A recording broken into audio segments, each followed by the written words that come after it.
السلام علیکم ورحمۃ اللہ وبرکاتہ۔ الحمد للہ وکفی وسلام علی عبادہ الذین اصطفی، اما بعد، اعوذ باللہ من الشیطان الرجیم، بسم اللہ الرحمن الرحیم۔ من عمل صالحا من ذکر او انثى وهو مؤمن فلنحيينه حياة طيبة ولنجزينهم أجرهم بأحسن ما كانوا يعملون۔ صدق الله العظيم۔ رب اشرح لي صدري ويسر لي أمري واحلل عقدة من لساني يفقهوا قولي۔ سبحانك لا علم لنا إلا ما علمتنا إنك أنت العليم الحكيم۔ اللهم صل على محمد وعلى آل محمد كما صليت على إبراهيم وعلى آل إبراهيم إنك حميد مجيد۔ اللهم بارك على محمد وعلى آل محمد كما باركت على إبراهيم وعلى آل إبراهيم إنك حميد مجيد۔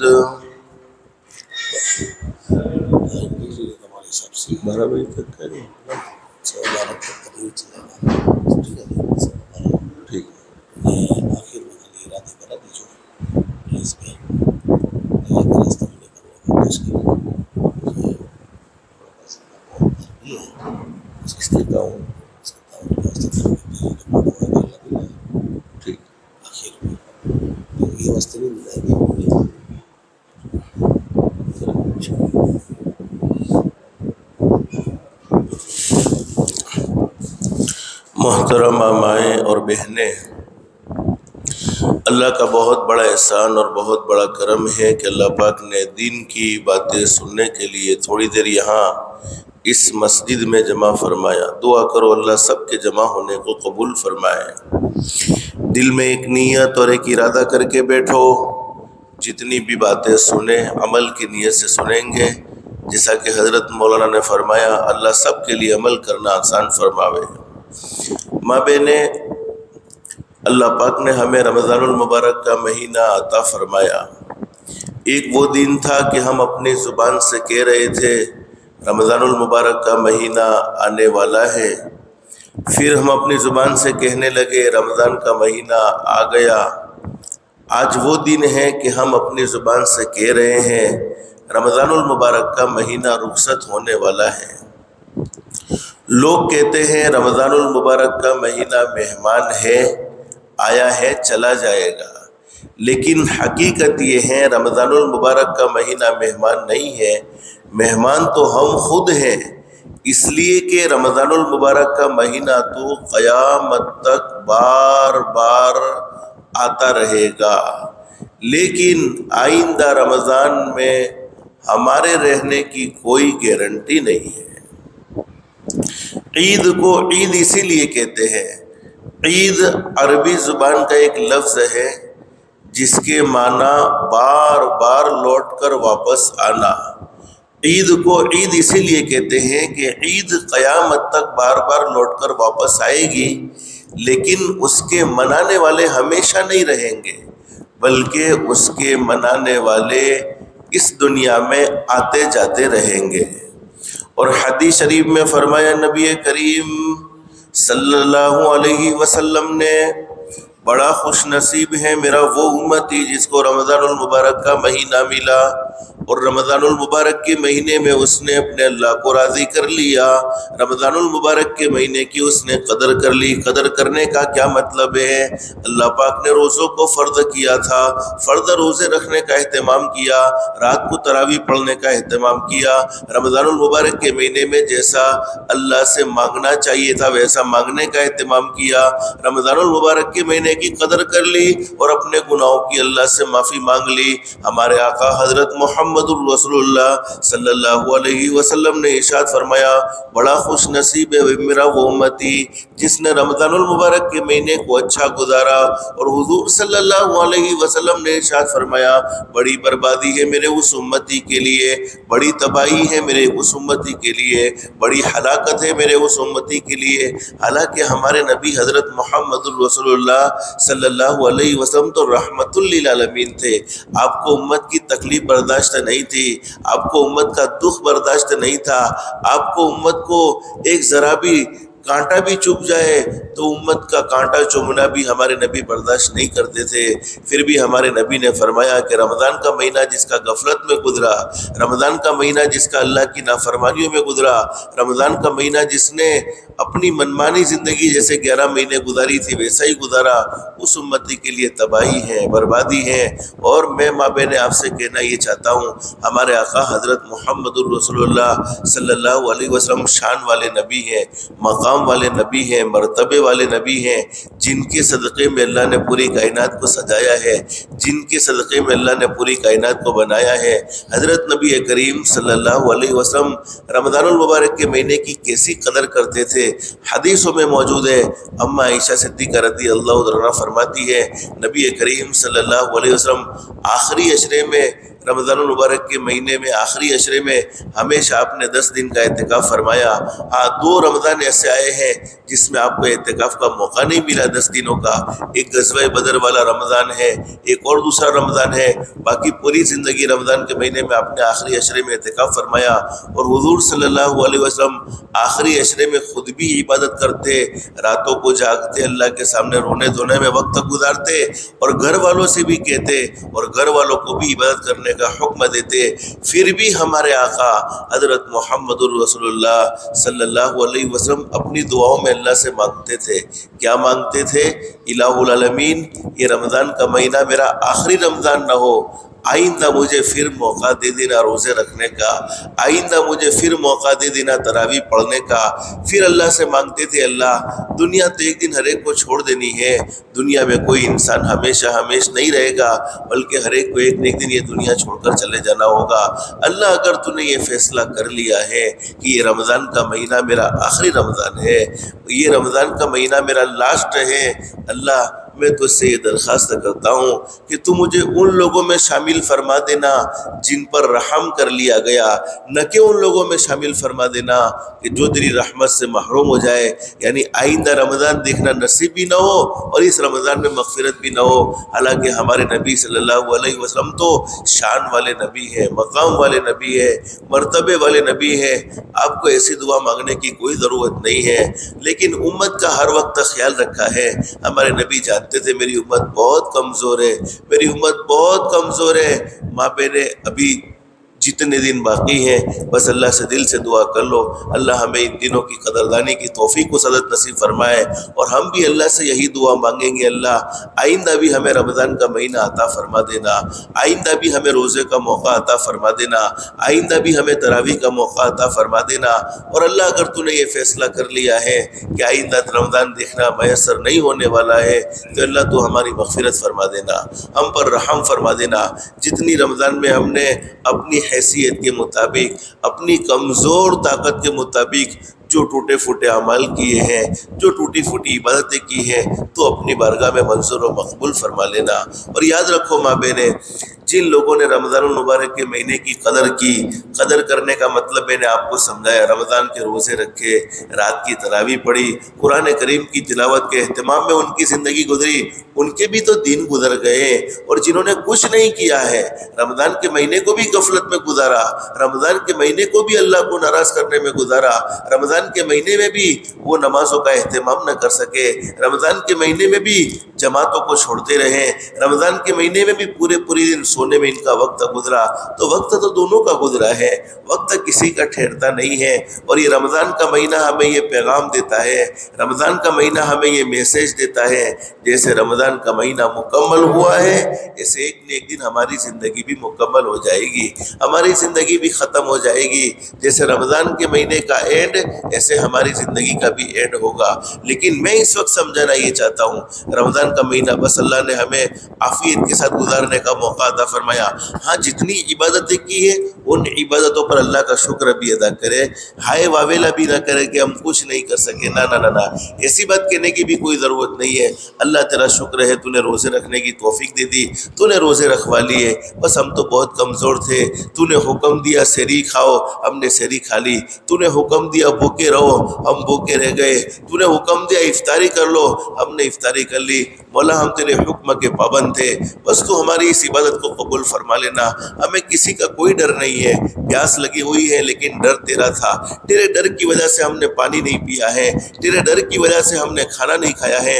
اسی طریقے سے تراویح پڑھنا, یہ حضرت اقدس نبی کریم صلی اللہ علیہ وسلم نے اس کو سنت قرار دیا. ہم اللہ کے سامنے راتوں کو کھڑے ہوئے تو جتنی عبادتیں کی ہیں ان عبادتوں پر اللہ کا شکریہ ادا کرے اور اللہ کی بارگاہ میں اسے منظور و مقبول کروائے کہ اللہ تو اپنی بارگاہ میں منظور فرما لے, اپنی بارگاہ میں قبول فرما لے. حدیث شریف میں حضرت اقدس نبی کریم صلی اللہ علیہ وسلم نے ارشاد فرمایا, روزداروں کی دعائیں اللہ پاک فوراً قبول کر لیتے ہیں. وہ مانگتے ہیں, ہمارے نبی صلی اللہ علیہ وسلم نے فرمایا, او میرے امتیوں, روزہ رکھنے کے بعد تمہارے مانگنے میں دیر ہو سکتی ہے, اللہ کے منظور کرنے میں دیر نہیں ہو سکتی ہے. اس لیے ابھی بھی کچھ دن باقی رہ گئے ہیں. رمضان کا مہینہ مکمل ہوا, زندگی بھی ایک نہ ایک دن مکمل ہو جائے گی. اور یہ بات تو فائنل اور طے شدہ ہے کہ ایک نہ ایک دن یہ پوری دنیا ختم ہو جائے گی. قرآن کریم میں اللہ فرماتے ہیں, کل من علیہا فانی ویبقا وجہ ربک ذو الجلال والاکرام فبأي آلاء ربكما تكذبان. اللہ فرماتے دنیا میں پیدا ہونے والی ہر چیز کو ختم ہو جانا ہے, ہر چیز کو میٹ جانا ہے, ہر چیز کو فنا ہو جانا ہے. باقی رہنے والی ذات اگر کسی کی ہے تو وہ صرف ایک اللہ کی ہے. اللہ ہمیشہ ہمیش ہے اور اللہ ہمیشہ ہمیش رہے گا. باقی دنیا میں پیدا ہونے والی ہر چیز ختم ہو جائے گی, ہر چیز فنا ہو جائے گی. اچھا, جس دن دنیا ختم ہو جائے گی, جس دن دنیا فنا ہو جائے گی, اس دن کو شریعت کی زبان میں, قرآن کریم کی زبان میں, حضرت نبی کریم صلی اللہ علیہ وسلم کی مبارک احادیث کی زبان میں قیامت کا دن کہتے ہیں. اور قیامت پر ہمارا ایمان ہونا چاہیے, قیامت پر ہمارا یقین ہونا چاہیے کہ ایک نہ ایک دن یہ پوری دنیا ختم ہوگی, قیامت قائم ہوگی. قیامت کب قائم ہوگی وہ اللہ کے سوا کوئی نہیں جانتا. دنیا میں لوگ دعوے کرتے ہیں 2026 میں دنیا ختم, 2027 میں دنیا ختم, 2028 میں دنیا ختم. دنیا ختم ضرور ہوگی لیکن کب ختم ہوگی وہ اللہ کے سوا کوئی نہیں جانتا. لیکن صحیح حدیث میں حضرت نبی کریم صلی اللہ علیہ وسلم نے بڑی زبردست بات بیان فرمائی. حضرت اقدس نبی کریم صلی اللہ علیہ وسلم ایک مرتبہ تشریف فرمائے. حضور صلی اللہ علیہ وسلم کے درمیان میں صحابہ کرام بھی بیٹھے ہوئے ہیں. ہمارے نبی صلی اللہ علیہ وسلم نے ارشاد فرمایا, جب تک اللہ کی زمین پر کوئی ایک بھی اللہ اللہ کہنے والا موجود ہے. اور ایک دوسری حدیث میں حضور صلی اللہ علیہ وسلم نے فرمایا, جب تک اللہ کی زمین پر کوئی بھی لا الہ الا اللہ کہنے والا موجود ہے, اللہ اللہ کہنے والا موجود ہے یا لا الہ الا اللہ کہنے والا موجود ہے, اس وقت تک دنیا ختم نہیں ہوگی, بلکہ اللہ پاک دنیا کے نظام کو اسی طریقے سے چلاتے رہیں گے جیسے آج تک چلتا آ رہا ہے. اور جب کوئی بھی اللہ اللہ کہنے والا اللہ کی زمین پر نہیں ہوگا, کوئی بھی لا الہ الا اللہ کہنے والا اللہ کی زمین پر نہیں ہوگا, پھر اللہ پاک دنیا کو ختم کر دینے کا فیصلہ فرما دیں گے اور قیامت قائم فرما دیں گے. اس حدیث شریف سے کیا معلوم ہوتا ہے؟ انشاءاللہ ایمان والوں کو قیامت کا سامنا نہیں کرنا پڑے گا. جب تک ایمان والے اس دنیا میں موجود ہیں, اللہ پاک دنیا کے نظام کو اسی طریقے سے چلاتے رہیں گے جیسے آج تک چلتا آ رہا ہے. اور جب کوئی بھی ایمان والا اس دنیا میں موجود نہیں رہے گا, پھر اللہ پاک قیامت کو قائم کر دینے کا اور دنیا کو ختم کر دینے کا فیصلہ فرما دیں گے. تو یہ بات تو فائنل اور طے شدہ کہ اگر ہم اپنے ایمان میں مضبوط ہیں, ایمان پر محنت کرتے رہیں, تو اللہ کی ذات عالی سے امید ہے اللہ پاک ہمیں قیامت کے ہولناک منظر سے بچا لے گا. اللہ پاک ہمیں قیامت کے ہولناک بندر سے بچا لے گا۔ اللہ سے دل سے دعا کر لو اللہ ہم سب کی دنیا بھی بہتر سے بہتر بنائے، آخرت بھی بہتر سے بہتر بنائے۔ لیکن ہمارے آقا تاجدار مدینہ محمد الرسول اللہ صلی اللہ علیہ وسلم نے اپنے زمانہ مبارکہ میں اپنی سچی زبان مبارک سے قیامت کی بہت ساری نشانیاں بیان فرمائی۔ ان نشانیوں میں سے ایک نشانی حضرت اقدس نبی کریم صلی اللہ علیہ وسلم نے یہ بیان فرمائی کہ وقت میں سے برکت ختم ہو جائے گی۔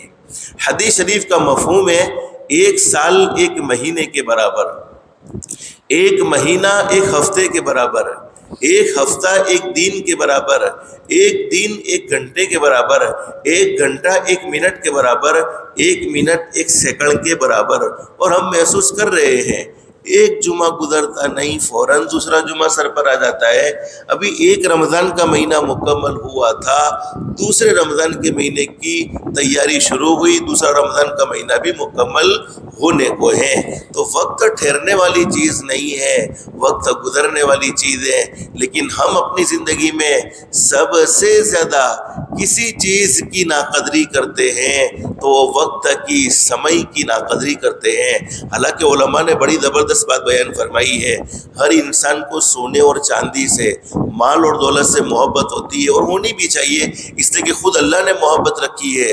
زُيِّنَ لِلنَّاسِ حُبُّ الشَّهَوَاتِ مِنَ النِّسَاءِ وَالْبَنِينَ وَالْقَنَاطِيرِ الْمُقَنطَرَةِ مِنَ الذَّهَبِ وَالْفِضَّةِ وَالْخَيْلِ الْمُسَوَّمَةِ وَالْأَنْعَامِ وَالْحَرْثِ۔ ہر انسان کو سونے اور چاندی سے، مال اور دولت سے محبت ہوتی ہے، لیکن اللہ نہ کرے، اللہ نہ کرے، اللہ نے کسی کو بہت زیادہ مال دیا تھا، اللہ مبارک فرمائے، کسی کے پاس بہت زیادہ سونا بھی تھا، کسی کے پاس بہت زیادہ چاندی بھی تھا، غفلت کی وجہ سے، لاپرواہی کی وجہ سے سونا اور چاندی، مال و دولت سب کچھ برباد ہو گیا، تباہ ہو گیا۔ تو جتنا برباد ہوا ہے، جتنا تباہ ہوا ہے، اس سے بھی ڈبل ٹریپل چوپل اللہ چاہے تو 10 گنا بھی واپس آ سکتا ہے۔ اللہ کے لیے کوئی مشکل نہیں ہے، لیکن وقت ایک مرتبہ ہاتھ سے چلا جاتا ہے پھر وہ کبھی واپس آتا نہیں ہے۔ اس پر مجھے ایک حدیث شریف یاد آ گئی۔ ایک مرتبہ ہمارے آقا تاجدار مدینہ محمد الرسول اللہ صلی اللہ علیہ وسلم کسی راستے سے گزر رہے تھے۔ حضرت ابو ہریرہ رضی اللہ تعالیٰ عنہ، حدیث شریف کے بیان کرنے والے حضرت ابو ہریرہ رضی اللہ تعالیٰ عنہ فرماتے ہیں، میرے محبوب حضرت محمد الرسول اللہ صلی اللہ علیہ وسلم نے میرا ہاتھ پکڑا ہوا تھا، ہم کسی راستے سے گزر رہے تھے۔ حضرت اقدس نبی کریم صلی اللہ علیہ وسلم کی نظر ایک آدمی پر پڑی جس کے چہرے سے بہت زیادہ دکھ تھا، جس کے چہرے سے بہت زیادہ دکھ ظاہر ہو رہا تھا، جس کا چہرہ دکھی تھا، جس کے چہرے پر ٹینشن، جس کے چہرے پر پریشانی کے آثار تھے۔ تو حضرت اقدس نبی کریم صلی اللہ علیہ وسلم نے پوچھا، اللہ کے بندے کیوں دکھی ہو، کیوں پریشان ہو، کون سی تکلیف میں مبتلا ہو چکے ہو؟ وہ صحابی نے کہہ دیا، اللہ کے نبی صلی اللہ علیہ وسلم بیماریوں نے پریشان کر دیا ہے، ایک بیماری ختم ہوتی نہیں فوراً دوسری بیماری شروع ہو جاتی ہے، دوسری بیماری ختم ہوتی نہیں فوراً تیسری بیماری شروع ہو جاتی ہے۔ اللہ کے نبی بیماریوں نے پریشان کر دیا ہے، اور فرمایا کہ اللہ کے نبی میرا سب کچھ، مال و دولت سب کچھ تباہ و برباد ہو گیا ہے، سب کچھ لوٹ گیا ہے، اب میرے پاس کچھ نہیں رہا ہے۔ حضرت اقدس نبی کریم صلی اللہ علیہ وسلم نے ایک دعا بتلائی، میں دعا کے کلمات پڑھ کر سنا دیتا ہوں، آپ کو ابھی یاد نہیں ہوگی لیکن آپ بعد میں یاد کرنا چاہو تو یاد کر سکتی ہو۔ دعا کے کلمات یہ ہے، توکلت علی الحی الذی لا یموت۔ اچھا یہ میرا کہنا کہ آپ کو ابھی یاد نہیں ہوگی، وہ ایک تجربے کے طور پر ہے، ورنہ اللہ پاک نے کسی کو اچھا دماغ دیا ہو، ایک دو مرتبہ سننے پر بھی الحمدللہ یاد ہو سکتی ہے۔ توکلت علی الحی الذی لا یموت۔ پھر قرآن کریم کا 15واں پارہ جس کی ایک صورت ہے سورہ بنی اسرائیل کی آخری آیت، الحمدللہ الذی لم یتخذ ولدا ولم یکن لہ شریک فی الملک ولم یکن لہ شریک فی الملک ولم یکن لہ ولی من الذل وکبرہ تکبیرا۔ پوری دعا کے کلمات یہ ہیں، توکلت علی الحی الذی لا یموت، الحمدللہ الذی لم یتخذ ولدا ولم یکن لہ شریک فی الملک ولم یکن لہ ولی من الذل وکبرہ تکبیرا۔ وہ دکھی اور پریشان صحابی کو حضرت نبی کریم